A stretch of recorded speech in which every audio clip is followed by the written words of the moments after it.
കേരളത്തിലെ രാഷ്ട്രീയ അക്രമങ്ങൾ ദേശീയ ശ്രദ്ധയിൽ കൊണ്ടുവരാൻ കേന്ദ്രമന്ത്രി അരുൺ ജെയ്റ്റ്ലി എത്തിയ സമയത്ത് തന്നെയാണ് രക്തസാക്ഷി കുടുംബങ്ങളെ രംഗത്തിറക്കി CPM പ്രതിരോധമൊരുക്കിയത്. അക്രമത്തിനിരയായ RSSകാരെ കാണാൻ വരുന്ന അരുൺ ജെയ്റ്റ്ലി കൊല്ലപ്പെട്ട CPMകാരുടെ കുടുംബാംഗങ്ങളെയും അക്രമത്തിനിരയായവരെയും കാണണമെന്നാണ് പാർട്ടി ഉയർത്തിയ മുദ്രാവാക്യം.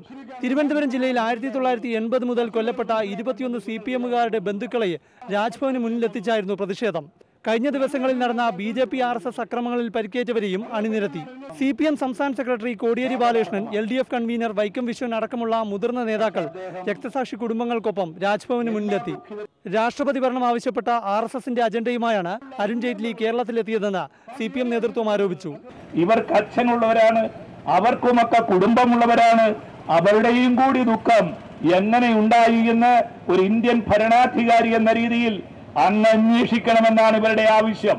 അടുത്തിടെ കൊല്ലപ്പെട്ട വ്യോമസേന പൈലറ്റ് അച്യുത് ദേവിന്റെ വീട് സന്ദർശിക്കാൻ വരാതിരുന്ന പ്രതിരോധ മന്ത്രി ഇപ്പോൾ വന്നതിലൂടെ രാഷ്ട്രീയ ഉദ്ദേശം വ്യക്തമായതായി കോടിയേരി ആരോപിച്ചു.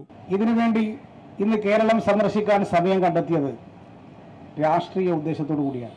കേരളത്തിൽ BJP RSS നേതാക്കളെ രംഗത്തിറക്കിയുള്ള പ്രചരണത്തിന് തുടക്കത്തിൽ തന്നെ വേറിട്ട രീതിയിലൂടെ പ്രതിരോധിക്കാൻ CPMനായി. DYFI പ്രവർത്തകരടക്കം ഐക്യദാർഢ്യ പ്രകടനമായി രാജ്ഭവന് മുന്നിലെത്തിയിരുന്നു. മാതൃഭൂമി ന്യൂസ്, തിരുവനന്തപുരം.